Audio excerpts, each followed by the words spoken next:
are they ever like on their way up towards UFC, or do they get weeded out pretty much immediately? They used to. So the first UFC, if you guys remember, and you're all probably way too young to remember this, but I think you can watch them online, was Rorion Gracie's marketing for Gracie Jiu-Jitsu. And he really did invite anybody who wanted to come into a cage. The only rules were no eye gouging and no fish hooking, ripping at the lip, and everything else was allowed. There was no gloves. And you had karate people and Wing Chun people and Silat people and different martial arts people. And then you had Royce Gracie, who was the little skinny brother of Rickson, or of who is actually the family champion.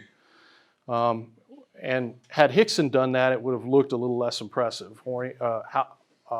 Royce is not very muscular or intimidating.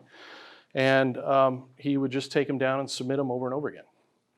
They don't do that anymore because people don't want to see that anymore, and it's not a sport, it's a beating, right? So for somebody to get into the UFC now, they have to have a track record of winning fights, so it just eliminates those people from doing it.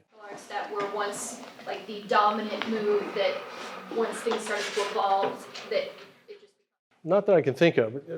It's still a young sport. So here in the United States, it began in the mid-90s, really. So what has happened with MMA is back in the day, you would have the very first few, it was more of a contest between styles. And you'd have traditional martial artists getting beat up by combat sports athletes.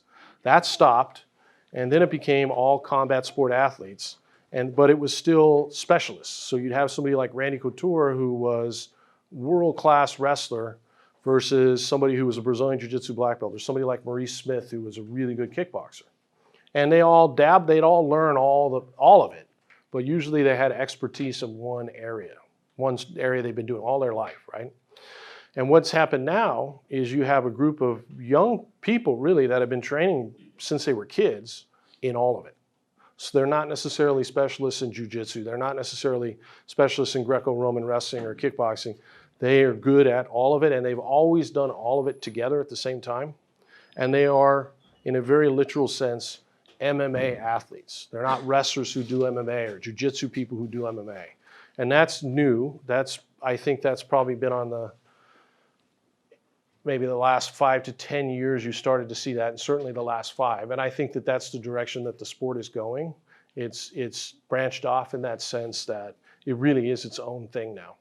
Young guy, and then you have something more real like Brazilian Jiu-Jitsu. Where does something like Taekwondo fall in? So Taekwondo, it has a very specific set of rules, if you're talking about the Olympic Taekwondo, where they do allow kicks to the head. So I mean, if you have somebody that has a good Taekwondo background, they may have very good kicks to the head or kicks to the body.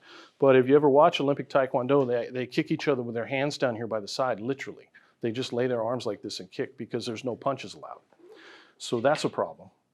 And you're dealing with one very small range of movement as it relates to one very small range of techniques, so just kicks. So